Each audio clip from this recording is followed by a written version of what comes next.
Hi, my name is Claire. Before I share what happened to me, I want to ask you something. Have you ever felt like an outsider in your own family? Not because you did something wrong, but simply because you were honest, loyal, and different. Have you ever been left out of a conversation, ignored during a dinner, or made to feel like you don't belong by the very people who are supposed to love you the most? I want to know where you're watching from. Are you in Georgia? Texas? Maybe up in Ohio or down in Alabama? Wherever you are, if anything I say today reminds you of something you've been through, please write it in the comments. I'll be reading and I promise you won't be alone. Now, what I'm about to share isn't something I talk about often. But it changed me. It opened my eyes. My father sent me a message. Just a text. No phone call. No face-to-face talk. A message that said, "You're cut from the house. We don't trust you anymore." And I didn't beg. I didn't cry. I just replied with 2 words. Then I opened my drawer, pulled out the sealed envelope my mother gave me months before she passed, and forwarded the document inside to our family lawyer. It was her final will, one that no one else even knew existed. My siblings thought I was finished. They laughed. They smirked. But when the lawyer called and said, "Your names aren't on it," everything changed. I didn't pick up the phone. I was too busy changing the locks. This story isn't about revenge that screams. It's about revenge that whispers and leaves people speechless. Let me tell you what happened. I arrived at my dad's house that evening feeling a little nervous but hopeful. It was my 55th birthday, and although the past few years had felt distant between us, I still believed birthdays had a way of pulling people together. I even wore the blue sweater my mom had knitted for me years ago. It was always her favorite color on me. I brought along a bottle of wine and a homemade peach cobbler, just like old times. When I walked in, I expected warm smiles, a hug from Dad, maybe even a "happy birthday, sweetheart." But instead, silence. My sister glanced at me from across the room, then looked away. My younger brother gave a short nod, then kept scrolling on his phone. My dad? He didn't even look up from his recliner. No decorations. No cake. Just an awkward air hanging over the living room like a storm cloud that had already rained. I tried to laugh it off, pretended maybe they were planning a surprise. "So, is this the quietest birthday party on record, or am I just early?" I asked, trying to sound cheerful. No one responded. We all sat down for dinner, and it felt like we were strangers forced to share a table. Forks clinked. Glasses shifted. I tried to make small talk, but everyone gave one-word answers or fake smiles. It stung. I kept asking myself, what did I do wrong? What did I miss? Then came the toast. Dad stood up with his glass of water. No wine, not even a cheap grocery store kind.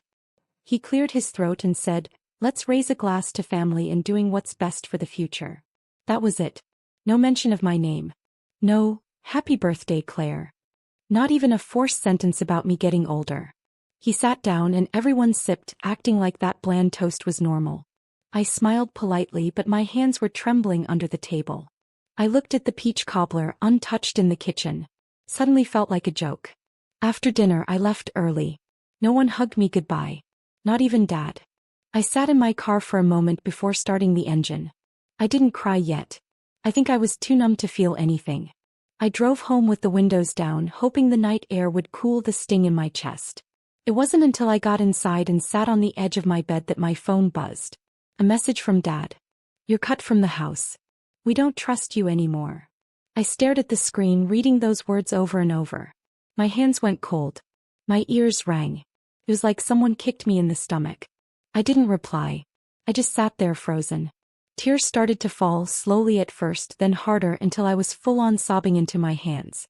My mind kept spinning, searching for answers. What had I done to deserve this? Why would my own father send something so cruel on my birthday? And then the memories started coming. I remembered staying up late as a teenager helping my mom fold laundry while Dad worked overtime. I remembered giving up college to help take care of my baby brother when Mom got sick. I remembered wiring money to Dad when his truck broke down, even when I could barely pay my own bills. I remembered the time I canceled a vacation just to attend my sister's last-minute wedding. No. I was cut from the house. Just like that. The betrayal wasn't loud. It didn't come with screaming or slamming doors. It came with silence at dinner, a blank toast, and a text message that ripped something from inside me. My pillow was soaked by the time I finally drifted to sleep, if you could call it sleep. All night I kept waking up checking my phone like maybe it had all been a mistake. Maybe he'd follow up with a real explanation. An apology. Anything. But the screen stayed quiet.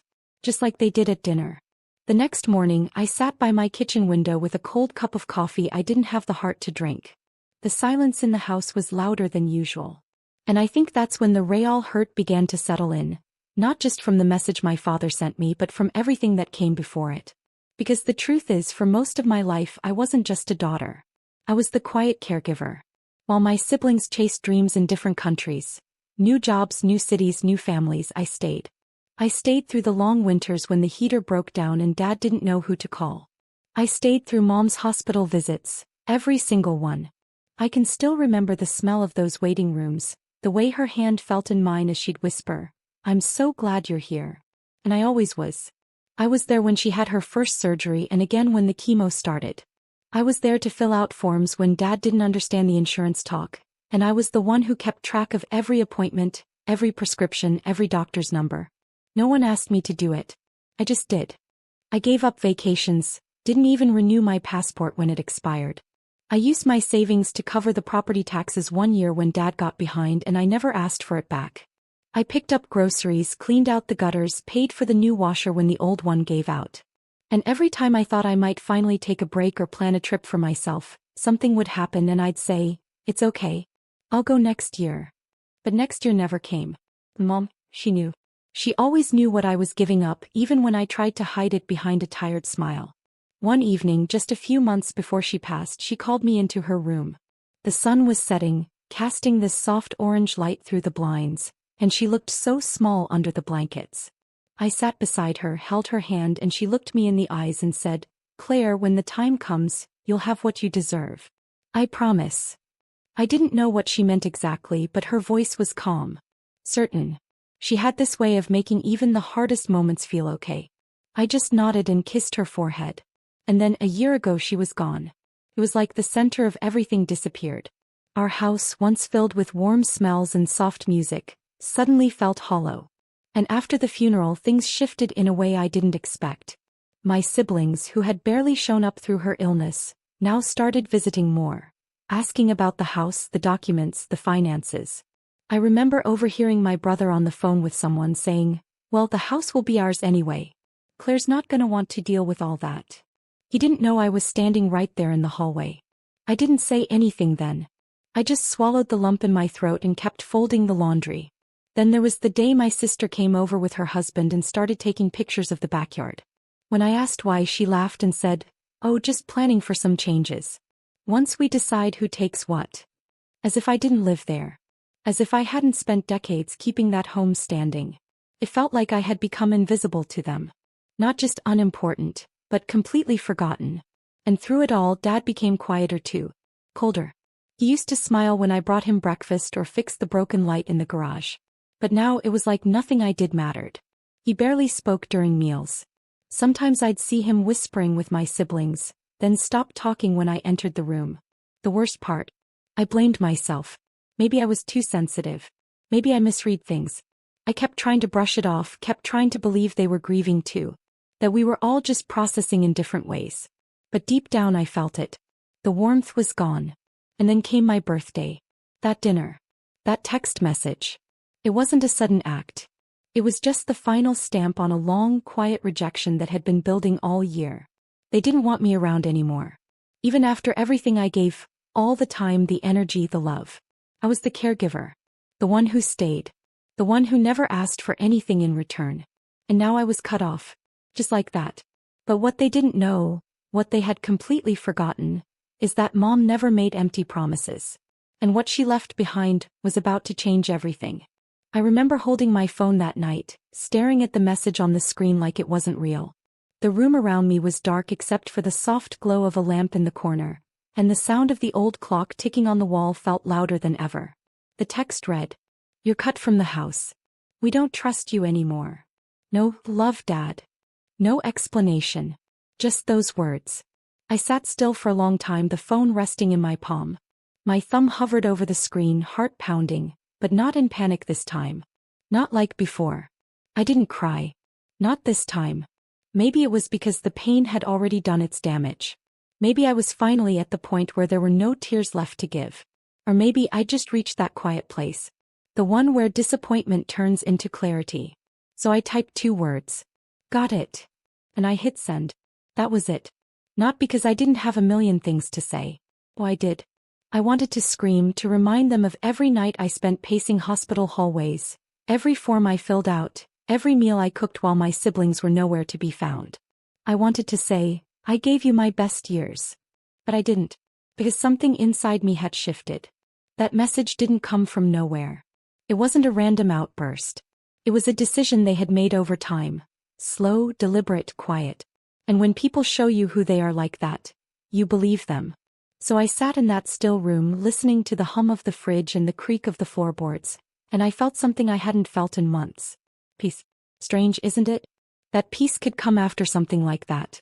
But it did. Not the kind of peace that makes everything okay. It wasn't relief. It was more like the silence after a storm. When all the shouting and hoping and fighting is over and you realize you survived it. I placed the phone face down on the table and leaned back in my chair. I looked around at my little kitchen, the same kitchen I'd cooked in every day while caring for them. The dent in the countertop, the chipped tile near the sink, the faded rug by the fridge. All mine. All still standing. And so was I. I wasn't the same woman who begged for scraps of love. I wasn't the same daughter who waited for a thank you. I was done. Really done. And the funny thing is, when you reach that point, when your heart finally lets go, you stop needing closure. They thought they could break me with one text. They thought cutting me off would leave me begging or running back or sobbing on their doorstep. But what they didn't know was that I had already let go long before that message arrived. That message just confirmed what I already knew. They didn't see me. They never did. And now I was finally free to see myself. The day after I replied to Dad's message with just, got it, I did something none of them saw coming. I made an appointment with my mother's old attorney, Mr. Halberd. He was a quiet man, kind-eyed, with silver hair and a memory sharp as ever.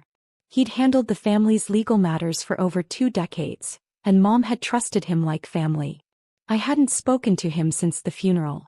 That whole time after Mom passed, I was too wrapped up in grief and day-to-day chaos to even think about legal documents.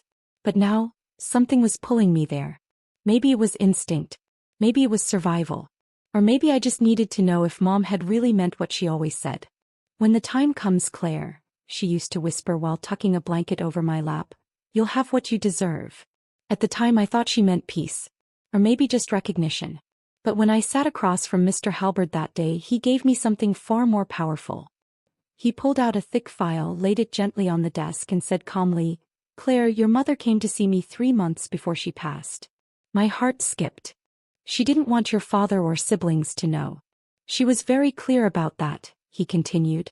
She had been watching things for years and she felt it was time to put her wishes in writing. He slid the document across the desk toward me. This is her revised will. I reached out slowly, my fingers trembling slightly as I took hold of the papers. The pages were neatly typed, signed, witnessed, sealed, airtight. And at the very top in bold letters, Last Will and Testament of Margaret Elaine Whitmore.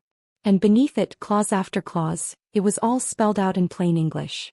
The house, the land, the investment accounts, the antiques she cherished, and every last asset, left solely to me.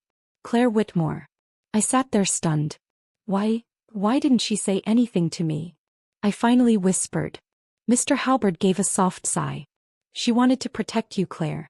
She feared if the rest of the family found out, they'd either fight you or manipulate you. She told me, and I quote, my other children will only return when the money calls them home. Claire stayed through sickness. She's the one who deserves the peace that follows. I blinked back, the burning in my eyes. All the nights by her hospital bed. All the times I fed her when she couldn't eat. The way I had stayed even when it broke me. She saw it. He remembered. He knew. I looked up at Mr. Halberd. Is this even valid with Dad still alive? He nodded. Your mother's assets were all solely in her name. It's airtight. She made sure of it. I left his office with the file clutched tight to my chest. Not in triumph, but in silence. Because I didn't feel like gloating. I felt like crying.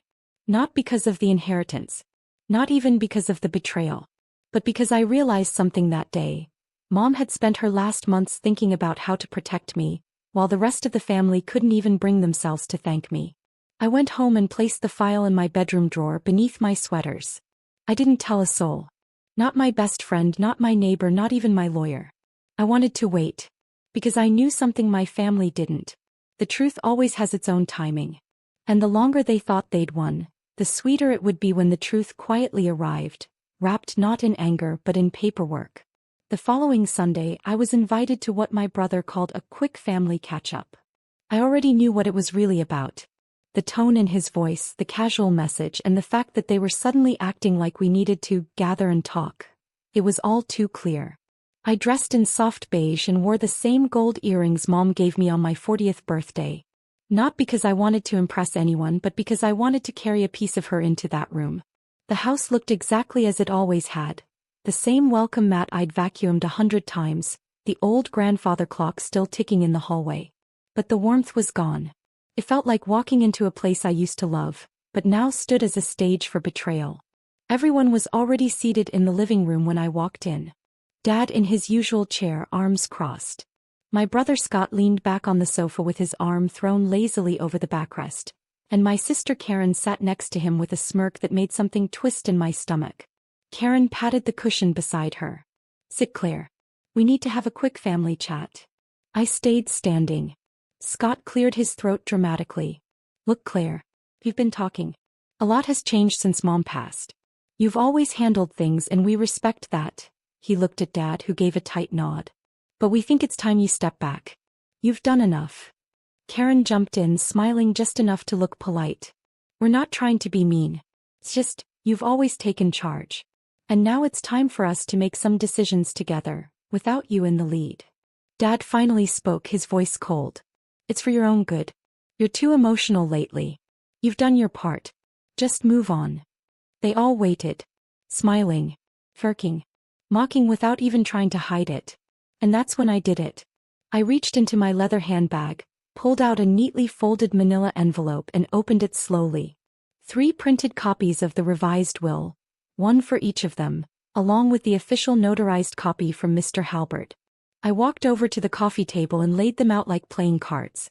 "Actually," I said calmly, "I'll be the one deciding who stays in this house." Silence. Scott leaned forward, frowning. "What is this?" "Read it," I said gently.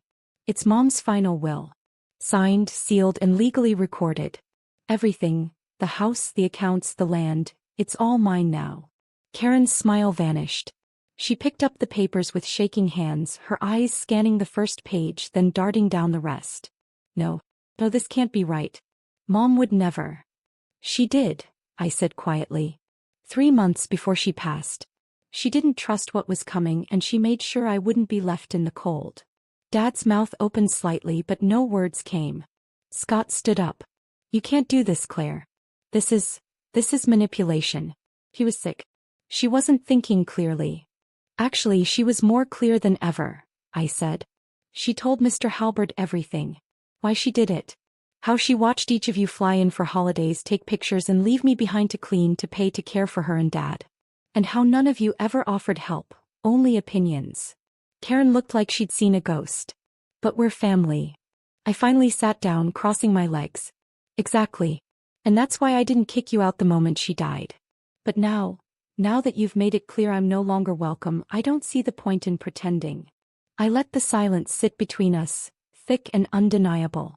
Dad looked at the floor. His voice was low. "She never said anything to me." "She didn't trust you," I replied softly.